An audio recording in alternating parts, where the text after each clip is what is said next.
In this week's On My Shelf, I'm talking about an adult author I really enjoy, a new science book that's been fascinating me lately, a health and wellness read that's great for learning more about taking care of your body, how parenthood really flies, the importance of incorporating deadlines as a writer, and another audiobook narrator you won't want to miss. I just got done reading The Husband's Secret by Liane Moriarty. I discovered Moriarty about a year ago when I picked up her book Big Little Lies and totally loved it. So I thought I'd try another. The Husband's Secret is a story about three families that come crashing together in unforgettable ways. The story begins with a letter a wife finds, by accident, in the attic of her home. The letter is addressed to her from her husband and says it's to be opened after her husband's death. This, of course, is a great way to start the book, because at first you're wondering what's in the letter, and then you're wondering what she's going to do about what's in the letter. And I actually cheated and skipped ahead to have my questions answered, because sometimes I have enough mystery in my life and like to know what's going to happen in the stories I read. Moriarty has a singular style of writing that keeps a reader engaged and entertained and hardly able to put a book down. And I love that about her books. She's entertaining, interesting, and intriguing, and that's hard to do when you're not writing something like a mystery thriller. Her characters are quirky and smart and funny, and they really come alive on the page. I've got the rest of her books on my list now because once I find an author I really like, I read everything they write. So Liane Moriarty just got another superfan. I've been on sort of a health kick lately, so I've been reading all sorts of books about eating and exercise and the science of mind over body. Two of the books I've just finished are Cure, A Journey into the Science of Mind over Body by Jo Marchant, and The Feel Good Plan by Dalton Wong and Kate Faithfull Williams. Cure is a book about exactly what it says, the science of mind over body. It's been a fascinating read full of research and information about how things like placebos work and how our minds can actually reduce the symptoms of our illness, and in some cases, even the actual illness itself. Maybe it's because my husband and I just recently finished watching the PBS series The Brain with David Eagleman, but I find the brain and its ability to create a whole different reality really interesting and a little disturbing. The Feel Good Plan is a great book about diet and exercise and choosing a healthy lifestyle. I'm always interested in reading more about food and health, and this book has been really great for nutritional information and also motivation. Wong, one of the co-authors, actually trained Jennifer Lawrence before she filmed The Hunger Games, and what he and Faithfull Williams include in the book is really helpful for someone who's interested in learning more about food and exercise health. It includes a bunch of pictures and graphics, so it's not just pages and pages of information that puts you to sleep. It's actually really engaging. And what I liked most about it was the 12-week plan they include in the back of the book, where you're not just changing everything you do in 1 week. You're gradually working up to it.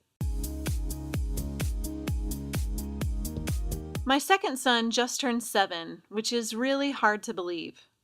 Everyone tells you all the time that parenthood flies by, but I can really see it every time my kids have a birthday. The days feel forever long, but the years are so terribly short.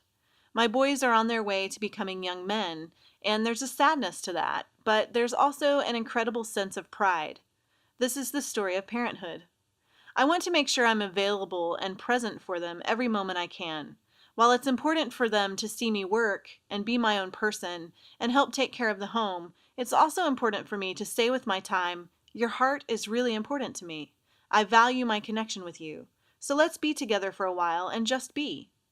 We schedule this time in our house, and it's made all the difference in the strength of our relationship and our connections. I mentioned last week that I have a few book releases coming up soon, so I'm madly revising and editing my manuscripts.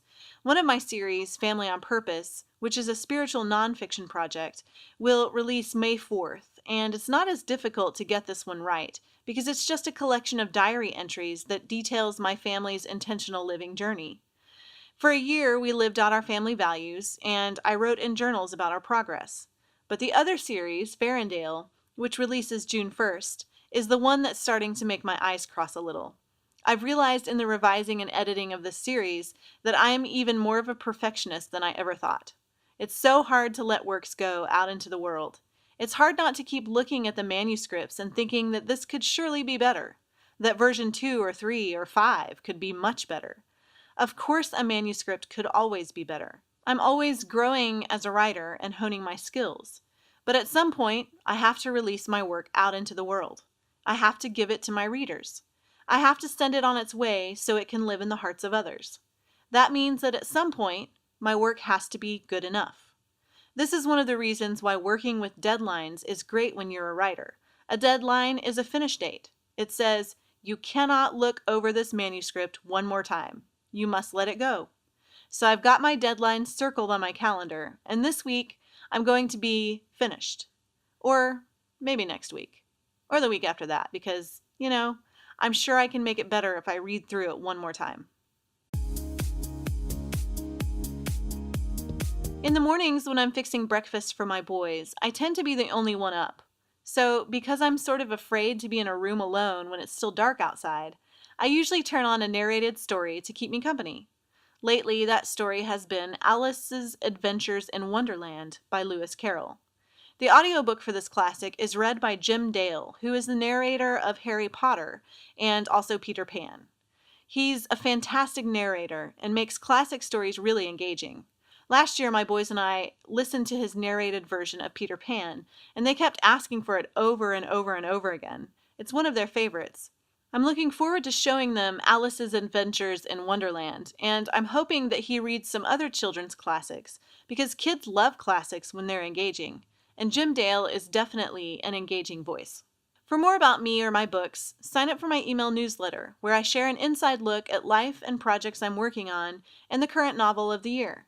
If you have any questions about writing or books, or how I managed to run a writing career with 6 little ones, leave them in the comments and I'll get to them in future episodes. For more on my shelf, subscribe to my YouTube channel. Thanks for watching.